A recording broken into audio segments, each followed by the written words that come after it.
This is the Plant Yourself podcast. I'm Howard Jacobson of plantyourself.com and the Big Change Program with Josh Lajani.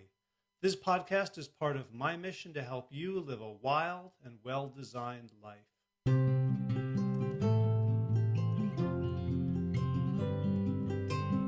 A couple of announcements before we get to today's episode. First of all, you can download the Cheat Day Blues, the report that I wrote about why I think cheat days are a terrible idea and what we can do instead if we don't want to give up on things altogether, but we don't want to have this day once a week or once a month that we're constantly obsessing about that totally resets all the progress we've made towards our taste buds adapting. Terrible idea. So instead, we can do these other strategies that I outline pretty clearly, I believe, in the Cheat Day Blues report. And you can get that, and when you sign up for that, you also get a gift subscription to the Big Change Bulldog, my weekly-ish newsletter from Plant Yourself.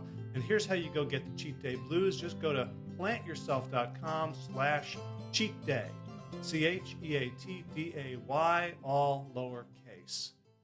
Second thing, I mentioned this last week and in a recent newsletter, Josh and I are looking for organizations that are committed, are serious, they're not playing, they're not committed to improving the health of their employees, specifically preventing and reversing chronic disease like hypertension, diabetes, obesity, cancer, stroke, heart attack, all that stuff. And there's a lot of companies out there that are, they have wellness programs, you can get points for going to the gym or for taking the stairs instead of the elevator. We're not talking about these little rinky-dink improvements. We're talking about big change, bringing big change to the organizations, big change to the employees in how they think about their health. And we're looking for a few companies to let us come and talk and see if it's going to be a good fit. We've partnered with WellStart Health and, the Big Change Program. Some of the participants have gotten amazing results, life-changing results. And with WellStart Health, which is a digital disease reversal platform, including telemedicine, we're looking to expand and really bring this message of plant-based nutrition, of real physical movement, of mindset improvement to the world. And any company that wants to bring us in, or a school or a union or any organization, it's not just going to affect the health, but it will really change kind of the mindset. This is going to be folks who can resist temptation, who can focus, who have the skills and the fundamentals of health to be really stellar employees, managers, leaders, and so on. So if you're interested, you want to have a conversation, just reach out to me, hj@plantyourself.com. All right, so let's talk about today's episode. My guests are Dave Evans and Bill Burnett. They are the authors of a book that I would hold up and show you right now if you're watching this on YouTube, but I don't have it because it's so good I lent it to my daughter, even though I needed it for this episode, because I wanted her to read it so she could take advantage of the exercises and have a beautifully designed life herself. But the book is called Designing Your Life, and it's all about applying the same principles of design that produce the beautiful products that are made by Apple and a lot of other, design-centric companies, whether it's design of physical products or design of systems or design of websites. The beautiful design in the world around us is not an accident, and it comes largely out of a school of design thinking that was popularized in the United States by Bernie Roth, who has been a guest on this podcast and is the mentor to my two guests today, Dave and Bill. And basically, it's about applying design thinking to life challenges, to life problems, to looking at our problems as kind of juicy, as opportunities to apply this thinking and to lead stellar lives. That if we had a life without problems, it would end up being pretty boring and unsatisfying. It's actually the problems that give us the juice to think bigger, to create things we didn't think we could create, to grow into potential we didn't realize we have. And so I wanted to have these guys on the show for a couple of reasons. One is because design thinking can help us as we're trying to design our healthy lifestyles, our healthy diets, as we're trying to shift if we feel stuck in one way of being and we want to move into another way. But another thing, actually, this is more profound, is many, many, many people in the Big Change program, after they get their health under control, they start looking around at their lives and saying, you know what? Now I realize that I want more. I realize I've been settling. I realize I'm in a job I don't like. I'm in a place I don't like. I might be in a family constellation that's been stifling me. Now that I've gotten my health under control, now that I've taken care of myself from the inside, I want to start changing my externals, changing my environment, changing the challenges in my life. And so for folks who are already far along on your health journeys, the designing your life principles can come in really, really handy as we look and say, well, what's next? What's the biggest thing I can do with my life right now? So it's a great conversation with Bill and Dave. I'm happy that Skype worked so well, and I'm happy that I can present it to you both in audio format if you're listening on the podcast, or if you go to plantyourself.com/243, you can actually watch the video of this as well. So without further ado, Bill Burnett, welcome to the Plant Yourself podcast. Well, thank you for having me. So I know we may be joined by your writing partner, Dave Evans. I'm not sure if that's going to happen at this point, but we'll hold open the possibility. So if he jumps on, people won't be surprised in the middle of the broadcast. Right. And the reason we're talking is you guys have written this book that I have just fallen in love with, which is called Designing Your Life. I keep wanting to say it's called You Are Here, because the first thing I always do is take off the dust jacket. And it says, you are here with a big arrow right on the front.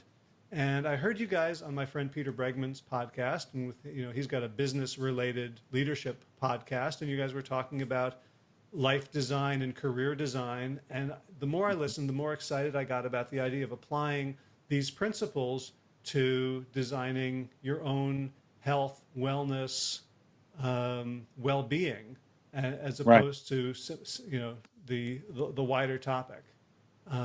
So first of all, I'm hoping that we can accomplish that today. Yeah, absolutely. I think the book wasn't written necessarily from a business point of view, but it was written about how to find a career that you enjoy. Right. And that's all about thriving and being happy in the world. Right. But the second thing that happened was that I kind of did a bait and switch on myself.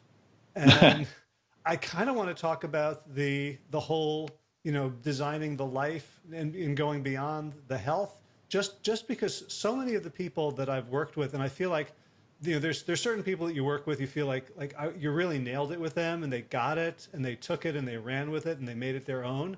And for me, those people in the health domain are now bumping up against, they want a better life. They made, all of a sudden when they're happier, they have more energy, they're clearer, they're fitter, they're sexier.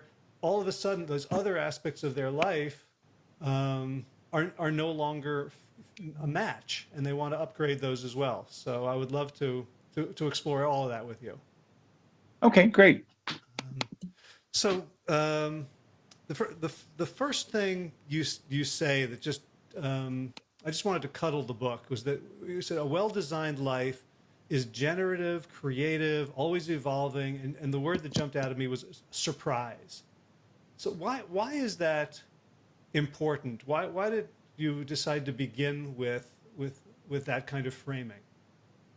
I think that's really just the framing, that designers take about design problems. I mean, if you sign up to be a designer, and I've been mostly a professional designer my whole life, you've signed up to try problems, to work on problems you've never done before. When I was a design consultant, one day I was working on a, robot toilet, and the next day I was working on, the experience of commuting. So you're always trying new things, and the only way to kind of survive in that kind of a culture is to just be relentlessly curious and always interested in the next problem.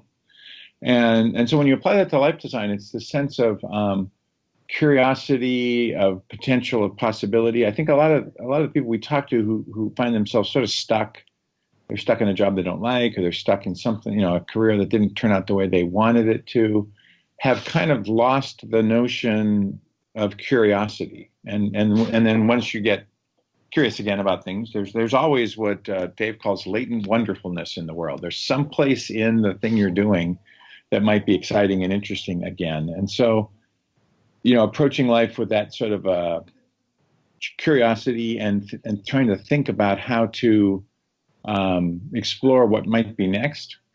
I think it's just a really important mindset, and it keeps you from getting stuck or getting stale in the thing you're doing. Gotcha. Looks like Dave's ready to join us. Yes. Can you add him in? There we go. There he is. All right. Sorry, gentlemen. Hey, Dave. How you doing? I'm doing okay.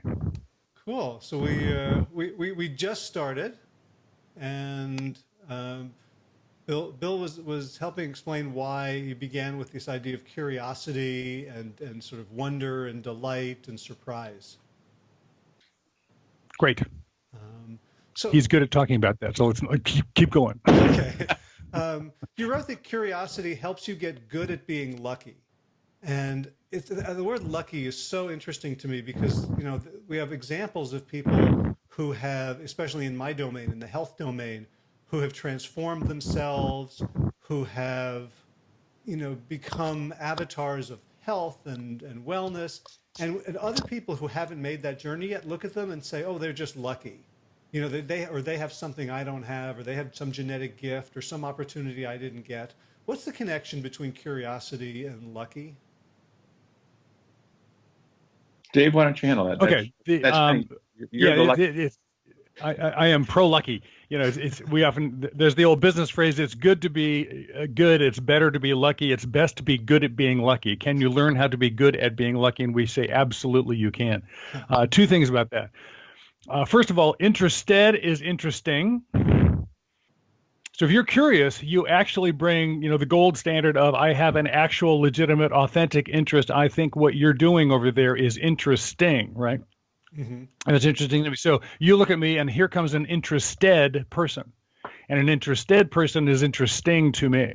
You're not skeptical. You're not holding back. I mean, the opening that creates socially is huge. So that's the thing. And curiosity just gives you that for free. And the research, we like to lead into a particular research study that demonstrates this, where they had some people looking at a fake newspaper, and you were assigned, count the number of photographs. And people start doing that. It looks like a really legitimate fake newspaper. But if you look to the side, you'll actually notice the headline saying, hey, the answer is 30, turn it in now, get an extra $100. And so then they said people do this task, and they took as long as they took, and almost everybody got it right one way or the other. And then they also asked them in the interviews, among many other things, by the way, how lucky do you think you are? And there's an incredibly high correlation to the people that carefully went through and focused and found the pictures and counted them right and never even noticed the headline sitting right next door to them that gave them the answer for free, and people who thought they were unlucky. So the correlation, of course, there's no causality in research, it's just high correlation, is, peripheral vision goes a long way. If you're looking around and noticing what's happening to you and responding to it, you will avail yourself of the much greater target-rich opportunity landscape in which you find yourself than the people who are focused too deeply on the task. So what you have to teach people how to do is look up, look around, and be curious. Wow, and that's how you get lucky. That's a beautifully elegant and profound study. I love that. And with the whole idea, we've been teaching this design stuff for, well over 50 years, going on 60, and so the essence of the necessity, one of Bill's goals in life is to put, 1,000 world-class designers on the planet. He's doing more than that, actually. And curiosity is key. But Bill, maybe why are the best designers always curious? Well, our form of design, and let me just do a little quick sidebar. When people hear the word design, they often think of interior design or graphic design or industrial design, one of the many very wonderful craft versions of this profession. But at Stanford, we teach a different kind of methodology. We call it design thinking to make it a little different than the craft stuff. And it's really about how do you unlock innovation and potential in problems that nobody else sees. And so we always say you start with empathy. You don't start with the problem. Somebody says, hey, can you design a new coffee cup? And you go, sure. And then you immediately drop that problem and go talk to people in a coffee house and see what's going on and what's happening. And the only way that you can really have empathy for people, truly go out and non-biasedly observe what's their behaviors, what are they doing, what are their needs and their latent needs, is to start with curiosity. Because so many times, like if you got your engineering brain on, you kind of know an answer, and you're kind of hoping people want the answer that you've got. So you're not really observing. You're sort of saying, hey, do you want this? Do you want this? Do you want this? But we teach designers to use that sort of ethnographic and principle of just non-biased observation and empathy with people. And that's often where you discover, oh, it's not about coffee cups. It's about this lovely experience of sitting in a coffee shop and chatting with people you don't know and having the steam of the machine in the background. So curiosity is connected to this idea of human-centered design in a very deep way. It's all about having empathy and non-biased empathy for the people you're trying to design for. In our case, we're designing for ourselves. So first, you got to have empathy for yourself, and then you got to go out in the world and say, well, what does the world need? That I might be able to participate in. How do I find something that is interesting to me and interesting to the world? So I just wrote down the next question to ask is about empathy for yourself, because now we're talking about people who are trying to design their way from obesity to fitness, from disease to health. Often, after a lifetime of watching yourself binge and sit on the couch, it's really hard for people to have empathy for themselves, and their curiosity is kind of shut down by judgment. How do you get people to begin to loosen that up? Well, reality is where all the cool stuff happens, right? We talk about don't shit on yourself. We won't shit on you. We don't recommend you shit on yourself. And certainly in the category you're describing, you're drowning in shoulds. I should have done this. And retroactive shoulds, future shoulds, present shoulds, you're drowning. And that's not, the truth is that's not helpful. Because should is only a place that exists in your mind. And trust me, if it all comes out happier, it goes through a place that looks just like this. So design actually has this ruthless, brutal commitment to reality. So probably the way we'd encourage people, and I'll let Bill comment on this too, your first step of getting better at accepting reality probably isn't going to be finally overcoming that incredibly difficult thing you've failed at 9 times before for the past 7 years. I think I'd start there. I think let's set the bar low and clear. Let's go find something else that's going on with you where we can have an honest conversation with reality and an acceptance reframe about something and make some very, very small experimental short-term change and see how that goes to start reinforcing the fact that I actually can make progress. Frankly, a good place to hide on challenging goals is behind the Sisyphean rock. It's just too darn hard. This is a really good excuse. Well, it is too darn hard, Bob. You weren't here when we started, but Howard has taken the dust cover off the book, and he discovered that little piece that says "You are here," and that's a sign that was put up over our design studio, the Loft, about 10, 12, 15 years ago now, by one of the students, and it was just this idea of like, well, where does design start? It starts right here with users and some needs. And give me some history of I've never been able to lose weight, or I've never been able to, create a discipline around mindfulness or meditation. And that's all right. So that's where we start. We don't start with, gosh, guilt, or as Dave says, well, I should be able to do this, or everybody tells me I should be happy. All that's not very useful. So you just, start where you are. You are here. And then find something that you can do. What's available from where you are right now to the next step. And this idea of guided mastery, small steps, over and over and over, building some kind of resilience around success, is really built into the whole design idea. Great, and that brings us to so you have your 5 mindsets, and the first one is be curious, and or curiosity, and the second one bias. To action or try stuff, and this is where I see so many people get hung up around. I've written books on health and nutrition and science, and it kind of worries me at this point when people read the whole thing, because then after they finish that one, then they'll want 4 more, and then they'll email me and they say, yeah, but I just read this other study that seems to contradict your study, or someone will say, well, I want to start running, but which watch should I get? Or what kind of inserts in my sneakers? And the one thing people are That's not great. willing to do is do something. Right. So what's the just hit us over the head with the benefits of actually you say building is thinking, of actually doing something.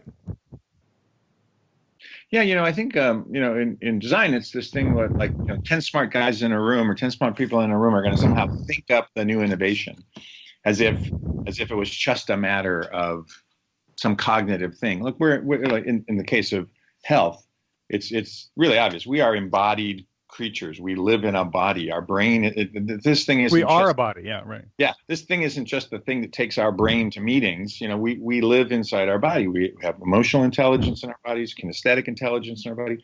You got to move to think in some cases, right? Dancers choreograph new work by moving their body. So it's just this funny Western thing that we're going to think our way to being healthy or think our way to being a runner. Like, well, it sounds silly when you say it that way, but I run into students all the time because one of the things you got to learn to be good at if you're a designer is you got to learn to draw, not necessarily to become an artist, but just to express your ideas. And there's this whole mental thing of, oh, I'm not an artist, I'm not creative, I can't draw, blah blah blah, and it's like, start drawing.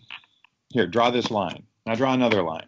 Now draw some circle. I mean, it's just get going, because you can't learn a practice by thinking, and running and health and other things are practices. Now you may also need to use the reframe idea. So I just recently went through a reframe when I was about my health. When I was in high school, I was an athlete, I was a gymnast, and I was in great shape.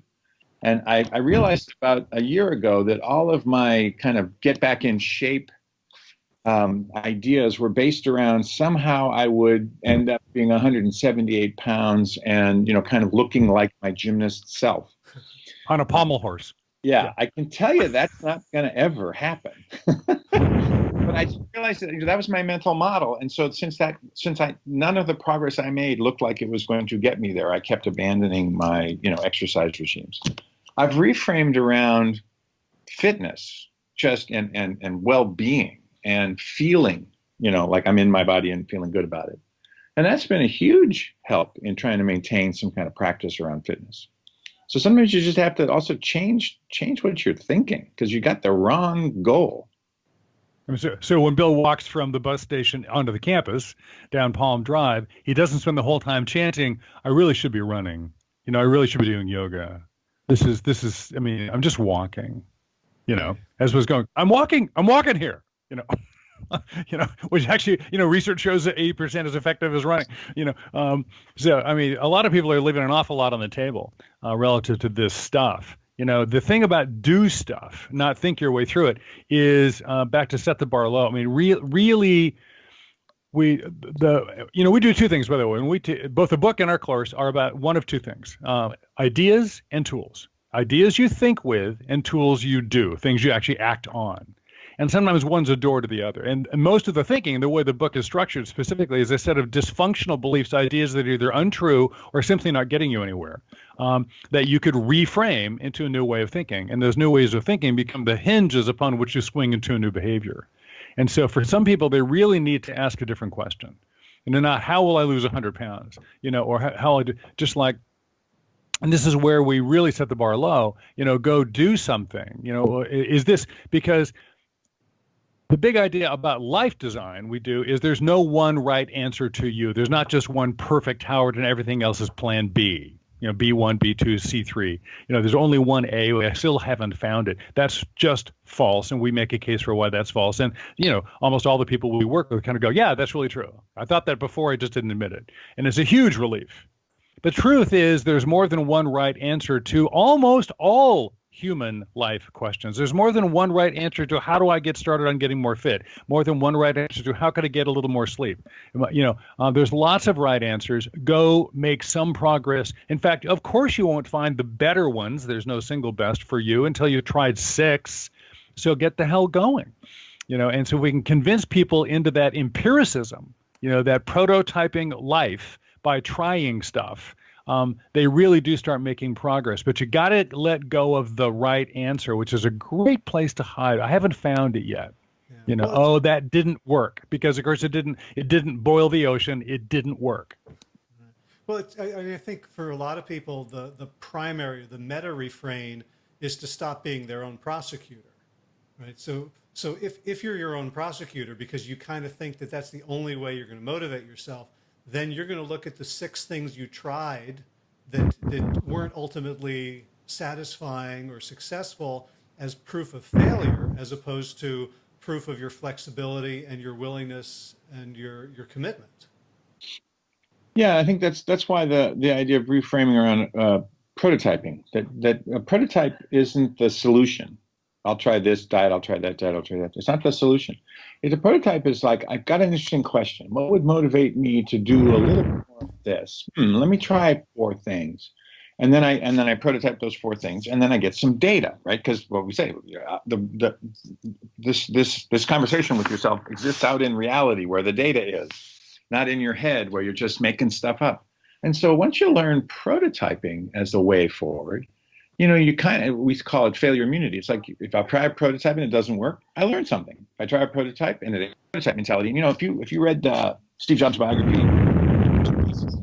he talked about the iPhone team brought him the iPhone 3 times. And 3 times he said, not good enough, do it again. He said something nastier than that, but it was the idea of just keep building it until we get to something that really is insanely great. And designers just know that that's what they're going to do. They don't consider the first prototype a failure because it wasn't the one they ended up, selling to people. They just view it as an iterative process, and you just keep working on it. And the nice part about life is there is no iPhone 10, in life. There's no final solution. It's just, what do you want to do next? And you started with the question is, why is this idea of a generative, creative life so important? Well, wouldn't you like to believe that there's something coming up in the next 10 years, certainly in the healthcare space, there's going to be something coming up in the next 10 years that's completely unexpected, that changes everything, and that makes the possibilities of your life and healthy aging and everything else even more exciting. I'd like to live in a world where I don't know what's coming up in 10 years, but I'm pretty sure it's going to be cooler than what I'm doing now. And so once you start down that path, then the good of being lucky and noticing all these other things that are up right next to the thing you were looking for. And the kind of this idea of serendipitous events, when we talk to people about their careers, nobody says, well, I knew exactly what I wanted to do when I was 15, and then I just majored in that in college, and now I am that, and I've been doing it for 40 years, and it's exactly what I set out to do. Almost everybody has a twist and a turn or a serendipitous meeting, or I took this class because it was the only one that fit, and that changed my life. So, that's kind of a fun way to live, frankly, versus the, get up, get on the train, go to work, get on the train, go home, go to sleep, lather in until you die. Your middle school aptitude test, Bill, didn't have laptop hinges on it? It had nothing. No, it probably had something like Bill should pay more attention in class. Yeah. He daydreams too much. Yeah, Howard, our stuff is leaking out on the campus and now on other universities and all over the place and onto your podcast. And so one of the places I go hang out is the Graduate School of Business, where a bunch of people who are pretty sure they are the sharpest people on the planet tend to hang out. And I'm in front of the incoming class of 400 new, freshly minted Stanford MBAs, and because these are strategic people. They're going to be very top-down driven folks, very, very carefully selected, ridiculously low admission rates. They've all got, 3 to 7 years of business experience. They really know what they're doing. And so you can't insult them by assuming they don't know what they're doing. And then I asked the question, so how many of you want to work on something 10 or 15 years from now that we can't talk about because it doesn't exist yet? Everybody raised their hand. Can I go, great. How are you going to plan that? Show me the really cool top-down, McKinsey consulting strategy for getting to the place that doesn't exist. So look, we're making this up as we go along. We're just trying to get good at it. So this life design stuff is learning the improv skills necessary to be really good at making it up as we go along. Because we are inventing this incrementally, one step at a time. Where there are 2 things I think really get in people's ways. One is there's too much engineering thinking running around where we can solve everything. Science has been so powerful and so effective, we actually inadvertently came to believe we can fix or solve, i.e. get the right answer to anything. So we ask questions that are all singular. Have you figured it out yet? And have you hit the goal? as though there's an end point that's definitive for everything. It's just not true. Where am I today on the never-ending progressive pathway to my future somewhat better self? Right.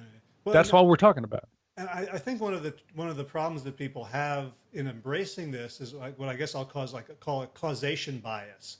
That Sure. somehow when we look at it in retrospect, or so my teaching and business partner in the program that we run around helping people get fit went from being 420 pounds to being a competitive ultra athlete, and there's a certain inevitability to each step, like when you tell it as in a narrative.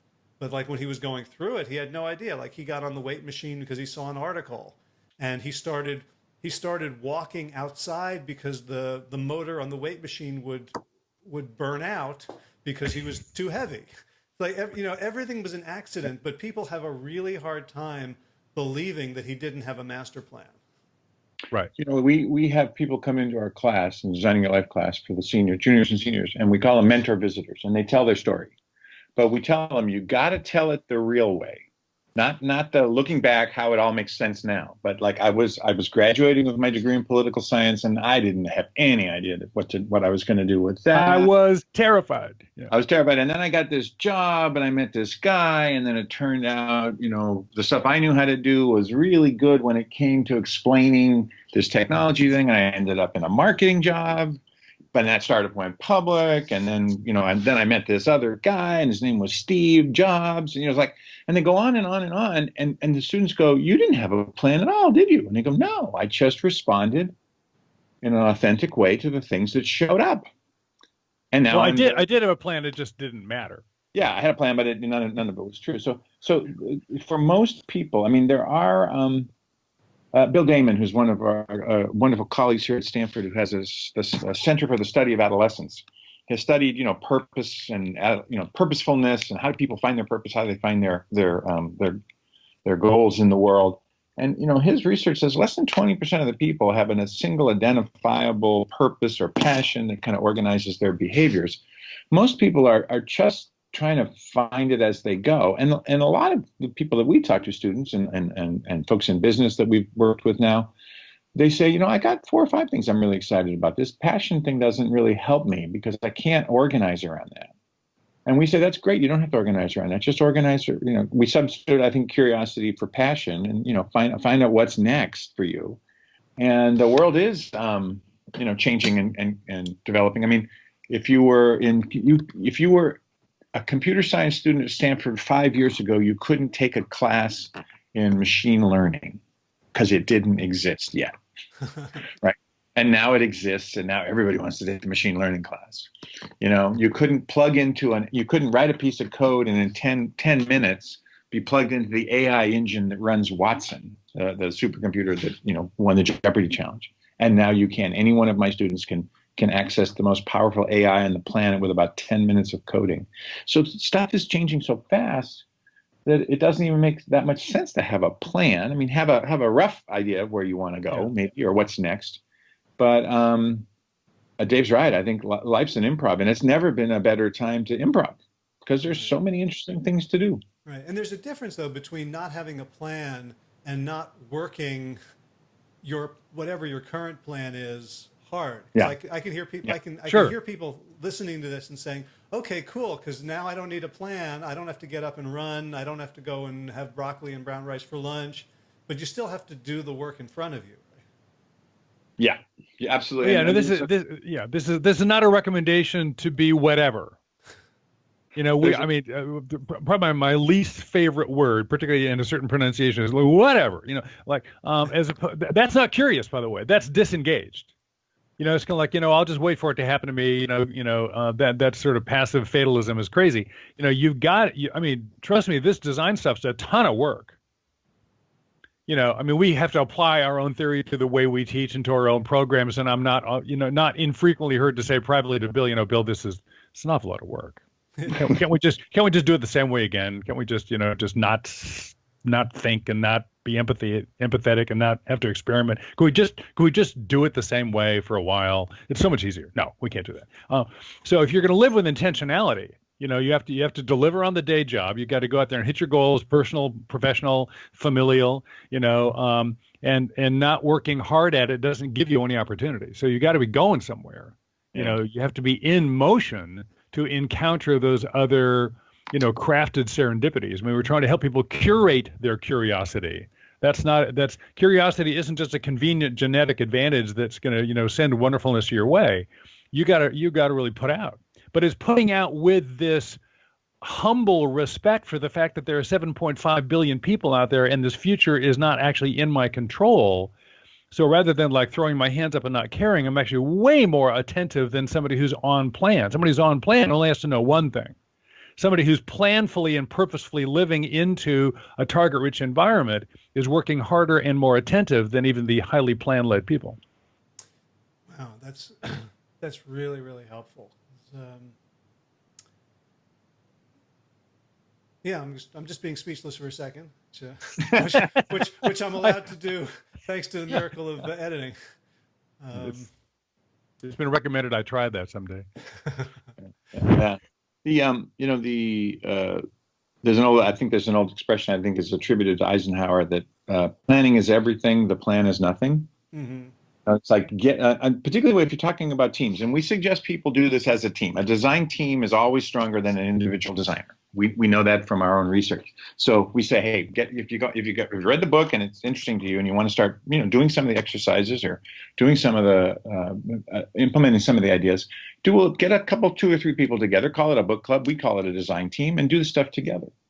And so planning, hey, let's all do an Odyssey plan this week and then we'll report back. Hey, let's all keep a gratefulness journal and then let's report back. Having these, plans that kind of hold people accountable to some action in the world, super, fantastic. But then if something, I counted all of the headlines in the article. Tony, thank you. I got the right number, 32. But there's also but keep yourself open that there's maybe something that's slightly off plan, or somebody joins the group and they got a whole new idea and it's way better than the idea you had. So be willing to sort of let go of that plan, or find the thing that says collect the an extra $150, because that idea of luckiness or latent wonderfulness that I talked about, I think just before you got on, Dave, that's where the good stuff is. The good stuff, all the good stuff in my life came from a chance encounter with somebody. But if I actually look back on it, yeah, it was a chance encounter, but I did put myself in the right place at the right time. I was swimming in an ocean that happened to have that kind of fish in it, or I was, participating in some sort of activity where this, quote, serendipitous thing might have happened. I have a colleague here, a wonderful colleague who's kind of my mentor, Bernie Roth, who wrote a great book, by the way, called The Achievement Habit, right. Which I don't know if you've seen. He was on the podcast a couple months ago. Yeah, he's amazing. Bernie's fantastic. And so you've heard his theory of all reasons are bullshit. I don't know if you can say that on your podcast. Well, he can, and you can too. Yeah. Now's when I make a note in my notes to put this as an explicit episode. Yeah. That's fine. His idea was just, look, we in retrospect, we cherry pick the facts that make us look pretty good about how we got to where we are. But if you really sat down and you were rigorous about it, there's 100 other ways that you could select facts which would get you to the same location. So that's the you are here part in our philosophy. Is like it is important to be reflective. It is important to learn from your experiences. Sometimes I think we have experiences and don't spend enough time just to try to extract what did we learn from that. And so that, so sometimes we end up repeating things over and over again. But mostly it's about having an attitude of looking forward and having, a sense of whether or not something's working for you. And that gets into the idea of, do you really even know your own value system? Have you written down a work view and a world view? Have you made something just a little bit more explicit so that when a new opportunity comes by, you can go, hey, that doesn't really fit, or maybe that does fit, and fit against what? Against what rubric, right? So, we aren't against a little bit of planning and a little bit of reflection and thoughtfulness. That's important, actually, in the design thing, because you want to learn from past designs, right? But our system, our world that we live in is way too rational, skeptical. That's what we're all trained to be, rational, skeptical, really good, particularly at the university, really good at dissecting arguments and breaking them down into smaller and smaller arguments. And we're really good at, proposing, planning and scheduling and stuff. And then when we hit the reality of life, those things don't work very well. And then people get frustrated and then they get stuck. And mostly what I've been happy about is, as we go around the country and do book events and things, well, people will come up and say, hey, thank you. The book really helped me get unstuck. I was stuck on this gravity problem, or I was stuck on this dysfunctional belief. And you guys kind of outed it for me. And I realized, that I didn't have to think that way. And thank you very much. Now I'm in motion. They all describe themselves as moving forward. The metaphor of motion is the opposite of being stuck. And that's lovely, that this stuff is working that way. Yeah. So I just remembered why I went silent there, because there was a thought that was, like a cork, and it just popped. It came back. That the basis of the work that I do is basically looking at sort of natural human environments and natural human behaviors. Like, what are we basically evolved or designed to do? So around food, there's processed food, and then there's more natural foods, and what are the quantities? Around motion, were we meant to sit in the gym and isolate biceps, or were we meant to walk and run and climb? And it occurs to me that when you're talking about having target-rich environments, that's what triggered this idea. Like, we evolved to walk around and hunt and gather in environments in which there were patterns that we absolutely had to pay attention to and learn from.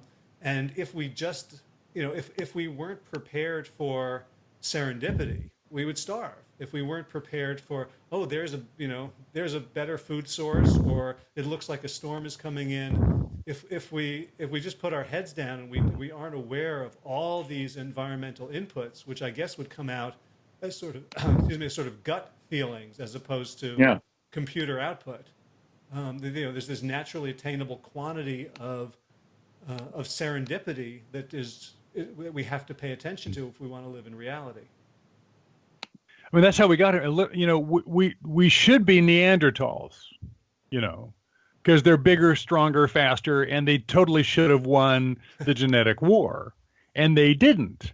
The smaller, weaker, squishier Homo sapiens did, because they were clever. And now you could argue they were Machiavellianly, evilly clever, but or they were just, good at this serendipity management stuff. But that involves paying attention and looking around. I mean, there might be a negative evolutionary bias to that attentiveness, which is really about do not be eaten by the saber-toothed tiger, as opposed to, capture this cool thing going on the web that I just found. But it's still the same fundamental engine. And we work a lot with helping people, frame things in the positive space rather than the negative space. But it really is about paying attention and looking around, and at least moving to this zero valence. Like, look, the world doesn't actually have an attitude about you. I mean, you're overweight. Well, gravity's actually not upset.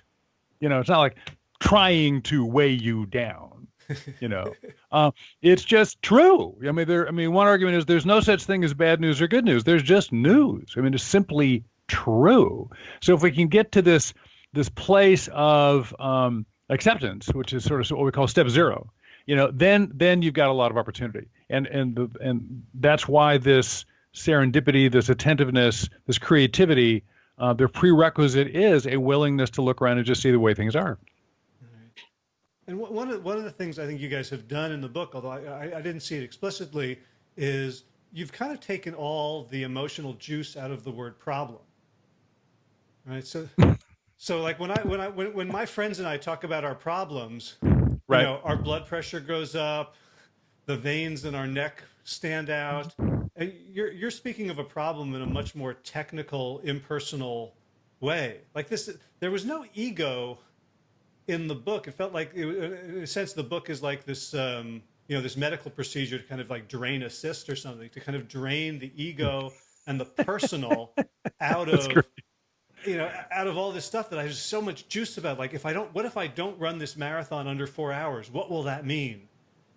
Could you talk a little bit maybe about like whether you sort of intentionally sort of drain negative emotion out of the whole process?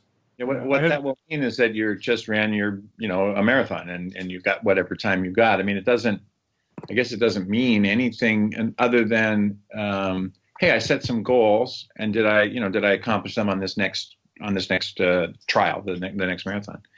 I don't know that we were thinking of taking the ego out of the problems, but I think yeah, I never thought of that, but I think he's right. But I'm kind of yeah, just kind of cracking me yeah. up. I think what happened was by approaching problems, again, when you sign up to be a designer as a career, you've signed up to say, hey, about every 3 months, someone's going to hand me a problem I've never worked on before, and I got to have a process for figuring out how to do some kind of innovation or solution on it. So I can't get too wrapped around my axle about whether I know how to do it or not. I just need to know how to approach doing it, Or whether um, I even care about it, frankly. and then learning how to become expert in that domain, and then learning how to make a contribution. So in the domain of us, I think part of what we're thinking is, well, let's get a little more expert in us, because a lot of times, particularly with our younger students, and even I've run into lots of people in their mid 40s and stuff who still are stuck, and they're stuck in their success, or they're stuck in everybody tells them they have a great job, but they don't like their job. But like learning to just check out, learning about us, learning about who am I, what do I really want? Is that my mom's voice telling me to be a doctor, or my real voice telling me to be a doctor? And then trying to, like, yeah, as Dave said, live exclusively in the reality of what's going on.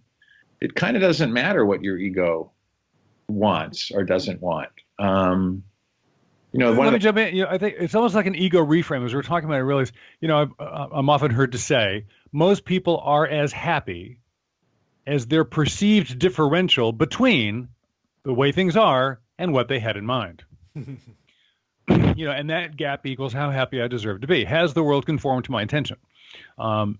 And that's really not the stance that we recommend as designers. I mean, I actually have a ton of ego. And my ego is not wrapped up in closing that gap.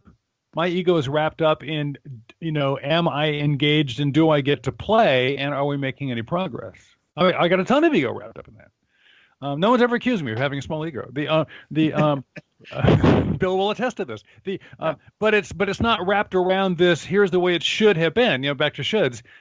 And that is actually the way most people live. Now, the goal setters. In fact, some people, well, gee, you disagree with Duckworth and Dweck on grit and mindset. No, we don't disagree with them at all.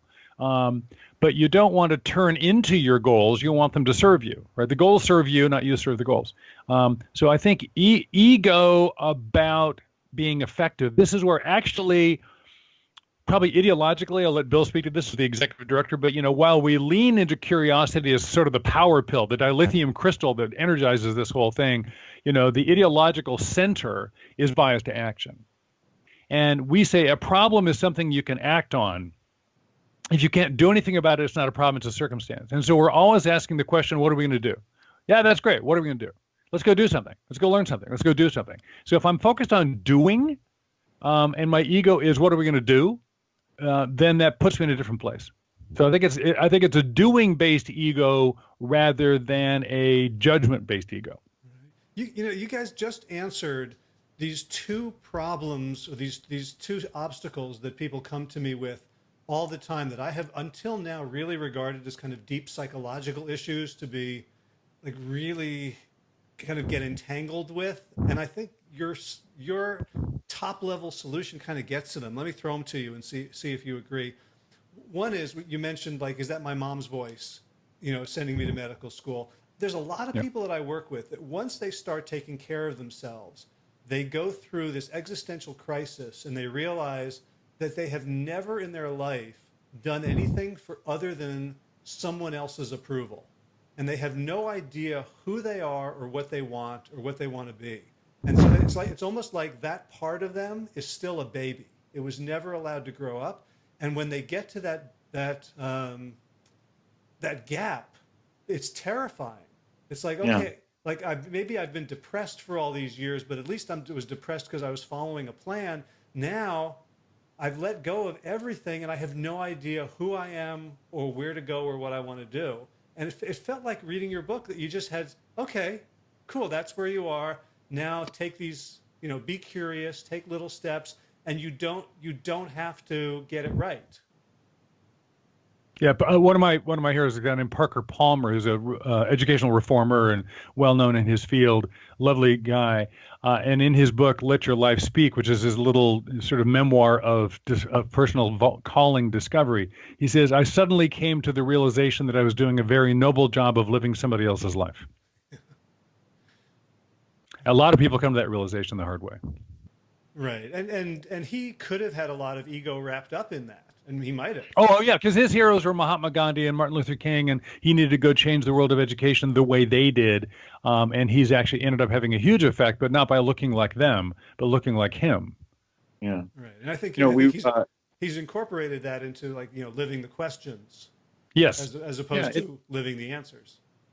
Yeah, it's a big problem, and it gets. I mean, and if you're 45 and married and kids and the mortgage and all this, all the other stuff, and then you suddenly go, hey, wait a minute, this is not my beautiful house, this is not my beautiful wife. My God, what have I done? There's a lot of collateral damage, and so what I'm hoping for is, like, I want to grab these kids when they're 22 before they leave Stanford and go, don't end up there. The unexamined life really isn't worth living. So start asking yourself some hard questions. And I think more and more, we're finding our students are coming in a little bit younger, a little bit more overparented, maybe, or a little less than they used to be. And so, getting clear on at least what you're not. I'm not trying to be my dad. I'm not trying to make my mom happy by going to medical school. I'm not trying to do these other things. Is a good first step, but it doesn't replace the problem of, well, then what am I actually, right? What happens there? But there we go. I mean, I'll go phenomenological on you. Then the existentialist phenomenologist in me says, well, action is in the world. Essence precedes existence. So go be in the world, and then react honestly to what you're experiencing, and you will find, what's the next thing, what's the next thing, what's the next thing. Or you could do it from a different point of view. You could be, spiritually inspired or psychologically inspired, but you do have to get to the part where you go, wait a minute, turn down the amplitude and all those voices in my head. What do I want? Yeah. What do I want? So there's thing one. You had two realizations. There was thing one. Yeah. We agree clearly. We're on board. Right. What's thing two? Thing two is the thing that stops people is they will make a commitment to get healthy.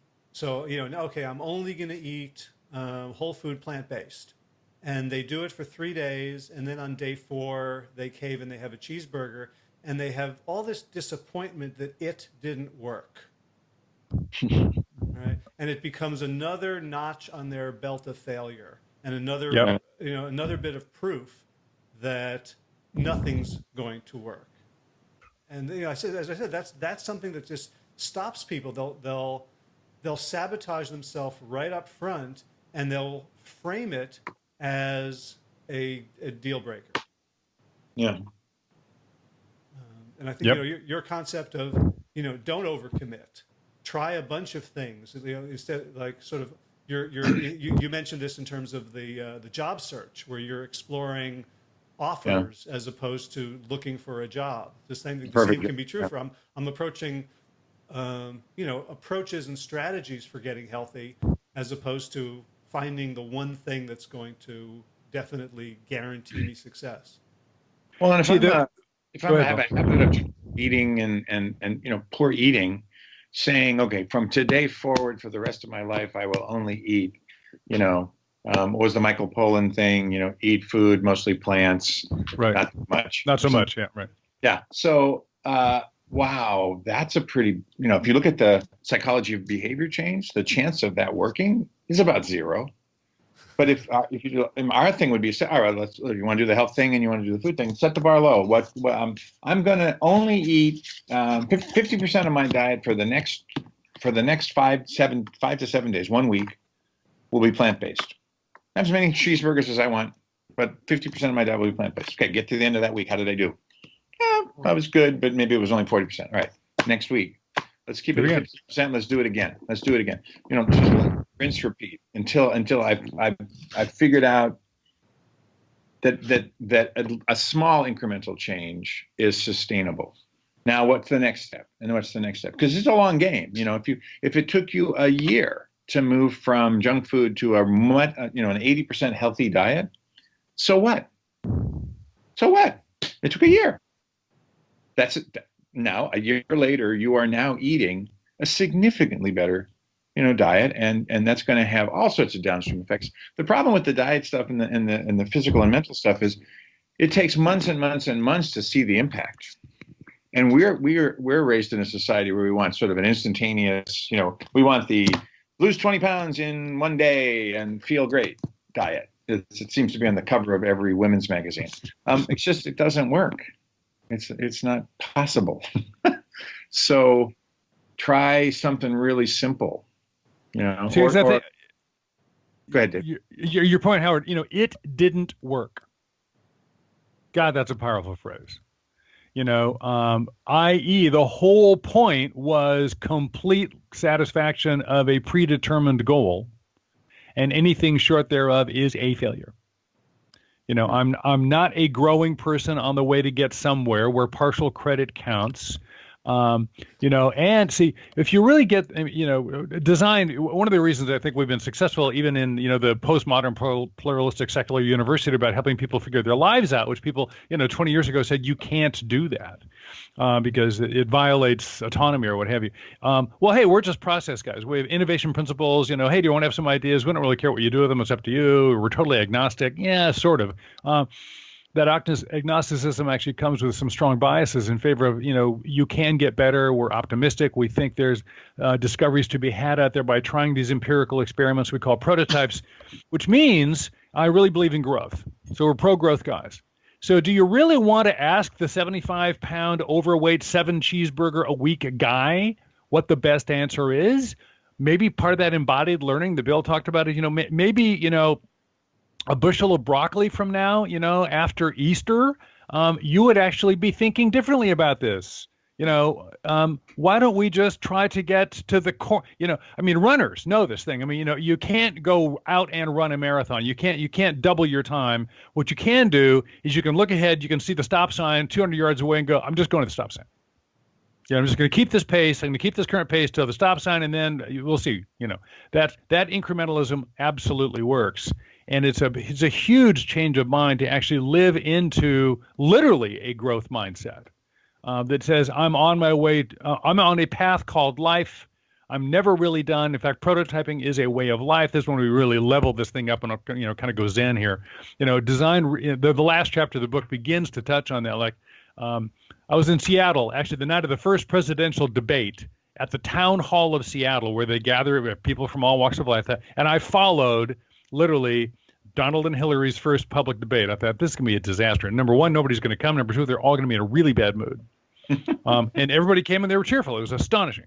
And one guy raises his hand, and at the end we're doing Q&A, and he goes, "Hey, Dave, got a question." "Yes, what?" About 55-year-old guy. He goes, this prototyping thing. "Yeah, what?" He goes, "You could do that all the time, huh?" And I go, "Yeah, you could." Then some more questions. Then he raises his hand again, and he goes, and then he raises his hand again and goes, "Hey, Dave, what?" It goes, "That's a big deal, isn't it?" And I go, "Yeah." And he goes, No, really, it's a big deal." And I go, "Yeah." And then he goes, "Oh." That's where the upset is. Right. And one of the things that I love that I'm absolutely gonna steal, and of course give you credit for, is the failure reframe exercise. Because so one of the things we do, my business partner Josh and I, he started a group called the Missing Chins Run Club. It's a secret Facebook group for ex country backslapping, beer drinking country boy fat guys who are in the process of getting into shape. And I don't know if you saw right. They were on 60 Minutes last week, not 60 Minutes. They were on Good Morning America for a 7-minute segment. It was beautiful. And so I'm part of this secret Facebook group, even though I haven't had the privilege of losing over 100 pounds myself. And what I see is like a whole bunch of new people have come on because of the publicity, and so they're sort of getting onboarded in a very organic way by the existing members. And so they'll say, like, they'll tell their story, and then they'll say, okay, this week I'm going to do this. And the existing members jump on to comment and say, like, don't tell us what you're going to do. Show us what you just did. Like, show us your Strava run. Show us what do your take a picture of your watch after going for a walk. And they're very resistant to post their first run or their first ride. So a guy just posted today, 1.6 miles in 30 minutes. And he's ashamed to post that because he perceives he's going to be judged by all these athletes. And that's like exactly what they're telling him to do. Right. It's reality therapy, yeah. But then I'm imagining, I'm hoping that community is going, nice job. Oh, completely. You know? Whatever the thing is you've done. Post, yeah. Right? Don't tell us what you're going to do. Show us what you did. There's a thing we talk about in the D.school is show, don't tell. We don't teach through telling, through lecturing. We teach through an engaged, methodology of you do some work, I do some work. We talk about the work, we critique the work, then we do some more work, right? And we show each other what we've done. Because design's it's a context sport. You can't learn it by lectures. That's great. That's great. Yeah. By the way, I was working on a wearables project here, a wearables research project here at Stanford, and just to tell all your folks in podcast land, the data on wearables is people who have wearables and fitness counters, and they track their runs and their fitness and their steps and everything. So far, the data says they gain weight. They gain more weight than people who just exercise. There seems to be some weird, I've got the fitness tracker now. I don't have to worry about actually getting healthy or something. Anyway, the evidence is pretty bad. I'm thinking about it. I'm just thinking about it too much. To get enough steps, man, I really want a piece of cheese. Yeah, right. 500 steps equals a Snickers bar. Right? There you go. There you go. Yeah, it's the reward system. Yeah. Right. And one thing we talk about, and I think this is a page from your book, is like, what's the problem you're solving for? If the problem is I'm trying to lose weight, that's not a very interesting problem. And when you solve it, you're not happier. So we look at, we really look at like what do you want your life to be like? What do you want to be able to do? And so instead of looking at weight loss and diet, we look at performance and say, okay, so now all the stuff I want to go focus backpacking, on is instrumental. It's not the goal. Right. Great. Cool. God, there's so much more to talk about, and we're almost out of time. Just a little quickly look through what I definitely want to get out of you guys. Let's talk about the failure reframe exercise, because I think it is going to be so valuable for people, and not everyone pays me to help them. So let's get this out into podcast land, as you say. Okay. What is it, and how do you use it? Good, Dave. Well, it's okay. So something didn't go the way you hoped it would go. Something didn't work out very well. Ergo, it was a failure. Now, before you decide what to do with that, right? We often say, be very careful of your questions, because your questions and certainly the answers contain belief systems. So, what do you believe about this failure? Was this in fact really a one-off, and it's not a precedent? Just okay, I forgive myself, I'm done. Or this is a foible, something to work around, or is this something really to solve and work through? So the most important thing about your failure logging is, what is the nature of this particular failure, and what's the upside of me fiddling with it around at all? That's the key thing. That's all we're trying to do, is not have you get trapped on the not helpful failure. If we position failure immunity and failures as learning goals, right, then the failure I want to focus on is the failure that has some learning upside. That's it. Just make sure you're, giving yourself a chance to get the most out of the situation, and not giving yourself a chance to get distracted on the wrong thing and just feel worse for no good reason. And we play off of another piece that's connected to this, and that's some research from Gallup and other people that basically say the upside is doubling down on your strengths, not trying to improve your weaknesses. So most people, I don't know, in our Western society, it's like, well, I'm not very good at this, so that's what I should work on. I should work on this. And study after study after study shows that, trying to improve a weakness, I'm a professor, so if you've got a C- kind of, skill set, and you work on it really hard, what's your best upside? B minus? So what? If you got an A skill set and you work on it really hard, you can be off the charts good at that. So this idea of looking at, what failure is actually teachable, what failure, could I learn from and make better, is sort of part of this notion of work on your strengths. That's where all the upside is. Work on your strengths. If you want to change something, play to your strengths. You've got some weaknesses you just need to minimize. Right. Or work around. And work around. And you need to be careful, in real life, you need to be careful that you're not hiding a problem, with this philosophy. The big grant study, the study of human adult development from the Harvard class of 1938 that's wrapping up now, and they're publishing their findings. One of their findings around happiness is the one thing that derailed some of the men in this giant study, 90-year study, was addiction. If you fall into an addiction, for most of these men, it was alcohol, because that was their era, the 30s, 40s, and 50s. That's a problem you have to solve, because you cannot be healthy and thriving and have great relationships and everything else if that's a problem. So I'm not saying, that you don't work on serious problems. If you have them, you have them. If you have depression, if you have anxiety, if you have alcoholism or any of that sort of stuff, and that's getting in the way of your life, get off of our philosophy, go find some really good help and get healthy. Because our stuff only kind of works from point of healthy plus. It's not a solution to a serious, mental health problem. We don't do therapy. Yeah. We don't do therapy. Right. And at the same time, like when people are down on themselves or depressed, or they look at themselves in the mirror and they're disgusted and, self-critical, like the people who are the most frustrated are the people who are really successful in the other domains of their life. Like they can't figure out what's wrong with me. I've got a good job. I'm a professor. I've made a lot of money, and like that idea of I guess appreciative inquiry, or looking for the bright spots of like, what am I really good at? Like it's almost like there's this firewall that they're unable to bring all of their strategies that they use to not blow their money in in an investment or in a startup. They can do that, but they can't figure out how to apply it to health. And I think all of us have so many strengths that we simply we're used to them, or we ignore them, or we undervalue them because they just seem much less interesting than all our foibles. Yeah. I mean, humans are complicated and kind of weird. Well, that's where we again see this thing about the hidden belief system.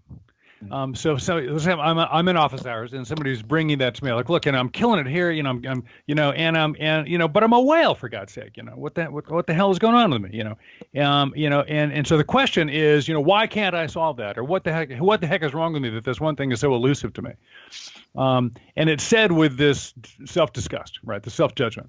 And I would say, from a reframe point of view, so apparently, if I understand you right, Howard, what you're telling me is you believe that despite the fact that you have a gorgeous wife who loves you, and you're raising fabulous children, and you've got these, award-winning greyhound dogs, and, you've got the Nobel Prize, the fact that you are 75 pounds overweight, that one error of life discipline, you believe you deserve to have denuded all those other assets of any value, because as a human being, if you haven't got your shit together on your weight, then you really deserve to be, to throw all the rest of that away. Have I heard you correctly? And then I kind of, well, no, I don't really think that. I kind of go, then why are we talking like this? Not that you aren't going to try to get rid of that weight, but right now your astonishment, why can't I just do this one thing? Because if I were any good, if I were really the person those other attributes describe, this wouldn't be true. But it is. It turns out you don't have to be thin to get the Nobel Prize, and so you just have to, do you actually agree with the embedded belief system in the way you're talking to yourself? And if you don't, change your mind. And I'm guessing that the questions start with "why can't I?" are not like favorite design questions. They're not very generous. I mean, well, it depends on the way I can imagine, hey, why can't I do this? Why can't I do this? If it's a rhetorical judgment, no. If it's a curious lean, sure. It's all about tone. So you could change your tone and change your life. Yeah, like, huh? I do curiosity. Why can't I seem to get this weight off? Because I really like eating the food, and I'm so good at these other things. I deserve a reward, and I reward myself with food. Duh. See that? I mean, it's your mindset. That's why I say there's the design process and there's the design mindset. Mindset matters. I love that just with the tone of your voice, you changed from judgment to curiosity, and it changed everything. Yeah, and then you have to be pretty darn honest with yourself. I always ask, when I'm in office hours with that thing, I'll ask my students, so you're doing this behavior, right? And yeah, I'm doing it, and it's terrible, and you don't like the outcomes. No, I don't like the outcomes. I'm eating too much, or whatever it is, or I'm not studying, or I'm procrastinating, or I'm getting bad grades in this one class. And my question is always, okay, well, you're a smart person, you're not stupid. Nobody does anything for a dumb reason. How does that serve you? How does it serve you to continue to fail in this way? And then the little side voice that Dave just said comes out, well, but I'm so successful in these other things and I deserve a reward. And, and this is how I do it. And it's like, let's just unpack what's really going on here, because nobody does stuff, even addiction and other things. Nobody started out saying, hey, you know what I really want to be is a heroin addict sitting in a gutter shooting up. That they started out by saying, this feels great. Right. Do it again. So there's a lot of brutal honesty in our method, and like why you're doing it for a reason, and not that knowing the reason necessarily changes anything. But let's be clear, right? Let's not deceive ourselves. Well, this has been so amazing to talk to you guys, to get your spirit and your humor and your wisdom. I just want to say, as I was reading in the introduction, you had a bunch of questions that the book will help you answer, and one of them was, how can I be thin, sexy, and fabulously rich? And you said we can help you answer all these questions except the last one. So right, I want to say that's your job, Howard. That's right. Yeah. You've now helped with at least 2/3 of those. Okay. Well, we're happy to help you work on those issues, Howard. Those are tough issues. So the book again is called Designing Your Life, Bill Burnett and Dave Evans. What an honor and a pleasure to have you sharing with us on Podcast Land today. Well, thank you. Thanks for the questions. It's great. Thanks, Howard. Have a great week. Bye-bye.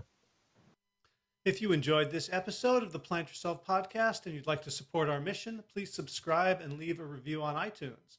Like this 5-star one left by listener Michael Miller from the U.S. on November 23rd, titled One of the Very Best. Michael writes, Howard is a masterful interviewer with consistently interesting guests and topics. The podcast keeps me on track as I recover from an iatrogenic condition and do my best to drop out of the medical system. Iatrogenic, 50-cent word meaning caused by doctors. So, Michael, best wishes on your continued recovery, and thanks for your generous review of this podcast. For more information about the Big Change program led by me and Josh Lajani, we're starting up a new one in January 2018. Visit bigchangeprogram.com. And be sure to check out the show notes for today's episode with links to Dave and Bill's book and other stuff at plantyourself.com/243. In garden news, the first of the 3 big compost bins is built. I got an idea from Gio, the same Gio who fixed my boom mic here, that I turned around and used straw bales instead of building extra walls. So when the straw bales end up degrading, guess what? They go right into the compost. So now we're filling it up with brush. If anyone has a spare BCS chipper shredder that they're not using and they would like to donate to the farm, let me know. Otherwise, we'll just wait until there's enough money in the bank account to spend the $1,500 to get it ourselves. In running news, back on the Galloway plan and not going as fast as I'd like, but putting in the miles. And this weekend, I've got 4 one-mile sprints, so that should be fun in the nice cold of Durham, North Carolina, and I'll let you know how that goes. It's thanks time. Thanks to Will Ridenauer, of course, for letting me use his beautiful song, Sabali Dawn. Can you hear it now? Coming up, swelling. And, of course, thanks to all of you podcast patrons.